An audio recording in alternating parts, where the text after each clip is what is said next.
നമസ്കാരം. ടൈം മീഡിയയിലേക്ക് സ്വാഗതം. പണ്ടൊരു ചൊല്ലിങ്ങനെയുണ്ട്, പാലം കടക്കുവോളം നാരായണ നാരായണ, പാലം കടന്നു കഴിഞ്ഞാലോ കൂരായണ.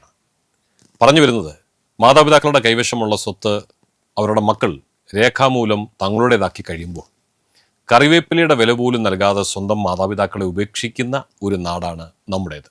എല്ലാവരുമെന്നല്ല, കുറേ അധികം ആളുകൾ സ്വത്ത് ലഭിച്ചു കഴിഞ്ഞാൽ മാതാപിതാക്കളെ ചണ്ടി പോലെ വലിച്ചെറിയുന്ന മക്കളാണ്. സ്വത്ത് മുഴുവൻ തങ്ങളുടേതായി കഴിയുമ്പോൾ മാതാപിതാക്കൾ പിന്നെ അവർക്കൊരു ബാധ്യതയാണ്.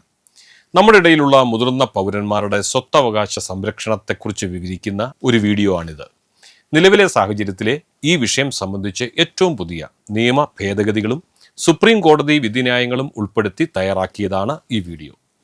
സ്നേഹപൂർവ്വം വളർത്തി വലുതാക്കിയ മക്കൾക്ക് തങ്ങളുടെ ജീവിതകാലം കൊണ്ടുണ്ടാക്കിയ സമ്പാദ്യമെല്ലാം എഴുതി നൽകിയ ശേഷം വാർദ്ധക്യത്തിൽ അതേ മക്കളാൽ തന്നെ തെരുവിലേക്ക് ഇറക്കി വിടപ്പെടുന്ന മാതാപിതാക്കളുടെ വാർത്തകൾ ഇന്ന് നമ്മൾ സ്ഥിരമായി കേൾക്കാറുണ്ട്. പലപ്പോഴും ഇനി എന്തു ചെയ്യുമെന്നറിയാതെ നിസ്സഹായരായി നിൽക്കുന്നവരാണ് ഈ പാവപ്പെട്ട മാതാപിതാക്കൾ. എന്നാൽ ഓർക്കുക, നിങ്ങൾക്കൊപ്പം നിയമമുണ്ട്. ഇതുപോലെ വേദനിച്ചിരിക്കുന്ന ഏതെങ്കിലും മാതാപിതാക്കൾ ഈ വീഡിയോ കാണുന്നുണ്ടെങ്കിൽ അവരോടാണ് എൻ്റെ ചോദ്യം. മക്കൾക്ക് നിങ്ങൾ നൽകിയ സ്വത്ത് നിബന്ധനകളോടെ തിരികെ വാങ്ങാൻ നിങ്ങൾക്ക് അധികാരമുണ്ടെന്ന് അറിയാമോ? 2025 സുപ്രീം കോടതിയുടെയും കേരള സർക്കാരിൻ്റെയും ഏറ്റവും പുതിയ നിയമങ്ങൾ എന്തൊക്കെയാണെന്ന് വിശദമായി ഈ വീഡിയോയിൽ നമുക്കൊന്ന് നോക്കാം. ഇന്ത്യയിൽ 2007 നിലവിൽ വന്ന മാതാപിതാക്കളുടെയും മുതിർന്ന പൗരന്മാരുടെയും സംരക്ഷണവും ക്ഷേമവും maintenance and welfare of parents and senior citizens act 2007 ആണ് ഇതിൻ്റെ അടിസ്ഥാനം. 60 വയസ്സ് കഴിഞ്ഞ ഏതൊരു പൗരനും ഈ നിയമത്തിൻ്റെ ആനുകൂല്യം ലഭിക്കും. സ്വന്തമായി ജീവിക്കാൻ വകയില്ലാത്ത മാതാപിതാക്കളെ സംരക്ഷിക്കേണ്ടത് മക്കളുടെയോ അല്ലെങ്കിൽ സ്വത്ത് അവകാശികളായ ബന്ധുക്കളുടെയോ നിയമപരമായ ബാധ്യതയാണെന്ന് ഈ നിയമം വളരെ വ്യക്തമായി പറയുന്നു. ഈ നിയമത്തിലെ ഏറ്റവും പ്രധാനപ്പെട്ട ഒന്നാണ് 23ാമത്തെ വകുപ്പ്. നിങ്ങൾ നിങ്ങളുടെ സ്വത്ത് മക്കൾക്കോ ബന്ധുക്കൾക്കോ ആധാരം എഴുതി നൽകുകയാണെന്നൊന്ന് കരുതുക. ഈ കൈമാറ്റം നടക്കുമ്പോൾ നിങ്ങളെ നോക്കിക്കൊള്ളാം എന്നൊരു ഉറപ്പ് അവർ നൽകിയിട്ടുണ്ടെങ്കിൽ പിന്നീട് അവർ ആ വാഗ്ദാനം ലംഘിച്ചാൽ നിങ്ങൾക്ക് ആ കൊടുത്ത ആധാരം റദ്ദാക്കാൻ സാധിക്കും. ഇതിനായി നിങ്ങൾ സിവിൽ കോടതിയിൽ പോകേണ്ട കാര്യമൊന്നുമില്ല. മറിച്ച് റവന്യൂ ഡിവിഷണൽ ഓഫീസർ RDO അധ്യക്ഷനായ മെയിൻ്റനൻസ് ട്രൈബ്യൂണലിനെ സമീപിച്ചാൽ മതി.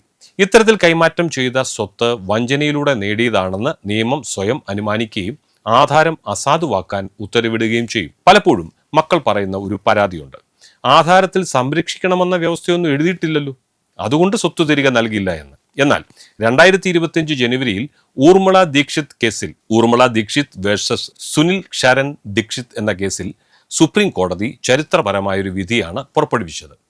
ആധാരത്തിൽ സംരക്ഷിക്കണമെന്ന് പ്രത്യേകം എഴുതിയിട്ടില്ലെങ്കിൽ പോലും സാഹചര്യങ്ങൾ പരിശോധിക്കുമ്പോൾ സ്നേഹത്തിൻ്റെയും സംരക്ഷണത്തിൻ്റെയും അടിസ്ഥാനത്തിലാണ് സ്വത്ത് നൽകിയതെന്ന് വ്യക്തമായാൽ ആ ആധാരം തീർച്ചയായും റദ്ദാക്കാം. ബഹുമാനപ്പെട്ട കോടതി ഈ വിഷയം നിരീക്ഷിച്ചത് ഇങ്ങനെയാണ്: മാതാപിതാക്കൾ ആധാരം എഴുതുമ്പോൾ വക്കീലന്മാരെ പോലെ ചിന്തിക്കില്ലെന്നും സ്നേഹത്തിൻ്റെ പുറത്തു നൽകുന്ന സ്വത്തിന് സംരക്ഷണം എന്നതൊരു അലിഖിത വ്യവസ്ഥയാണെന്നും ആണ് കോടതി നിരീക്ഷിച്ചത്.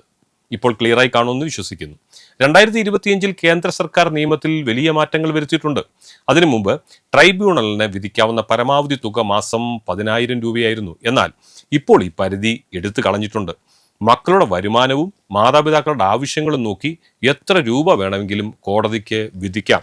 സാധാരണ ജീവിതം എന്നതിന് പകരം മാന്യമായ ജീവിതം, ലൈഫ് ഓഫ് ഡിഗ്നിറ്റി എന്നത് മുതിർന്നവരുടെ ഒരു അവകാശമായി മാറിയിട്ടുണ്ട്. മുതിർന്നവരായ മാതാപിതാക്കളോട് പറയട്ടെ, ആത്മാഭിമാനത്തോടെയുള്ള ജീവിതം ഇനി നിങ്ങളുടെ നിയമപരമായ അവകാശമാണ്. ധൈര്യമായിരിക്കുക. ഇനി നമ്മുടെ കേരള സംസ്ഥാനത്തേക്ക് നമുക്കൊന്ന് വരാം. കേരളത്തിലും വലിയ മാറ്റങ്ങളുണ്ട് കേട്ടോ. ഭാരതത്തിൽ ആദ്യമായി മുതിർന്ന പൗരന്മാർക്കായി ഒരു പ്രത്യേക കമ്മീഷൻ രൂപീകരിച്ചത് കേരളമാണ്. കേരള വയോജന കമ്മീഷൻ 2025. നിങ്ങൾക്ക് എന്തെങ്കിലും പീഡനമോ അവഗണനയോ നേരിട്ടാൽ ഈ കമ്മീഷന് സ്വമേധയാ ഇടപെടാൻ അധികാരമുണ്ട്. കൂടാതെ 2026 പുതുക്കിയ വയോജന നയപ്രകാരം അഗതികളായ വയോജനങ്ങൾക്ക് സുരക്ഷിതമായ താമസവും ആരോഗ്യ പരിരക്ഷയും സർക്കാർ ഉറപ്പാക്കുന്നുണ്ട്. അപ്പോൾ ചിലർ ഇങ്ങനെ ചോദിച്ചേക്കാം, ഈ വിഷയത്തിൽ ഒരു പരാതി ഉണ്ടെങ്കിൽ ഞാൻ ആ പരാതി നൽകേണ്ടത് എവിടെയാണ്, എങ്ങനെയാണ്?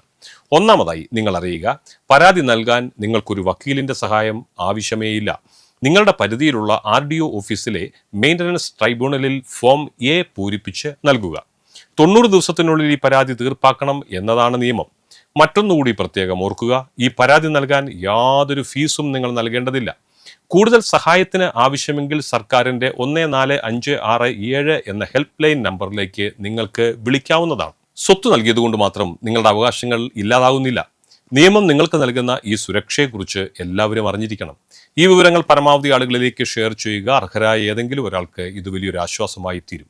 ഈ ചാനൽ നിങ്ങൾ ആദ്യമായിട്ടാണ് കാണുന്നതെങ്കിൽ ഇത്തരം അറിവുകൾക്കായി ഈ ചാനൽ ഇപ്പോൾ തന്നെ സബ്സ്ക്രൈബ് ചെയ്യുക. നിങ്ങളുടെ പ്രിയപ്പെട്ടവർക്ക് ഈ വീഡിയോ ഷെയർ ചെയ്ത് നൽകുക. മറ്റൊരു വിഷയവുമായി വീണ്ടും കാണാം. അതുവരെ നിങ്ങൾക്ക് എല്ലാവർക്കും ഞങ്ങളുടെ നന്ദി, നമസ്കാരം.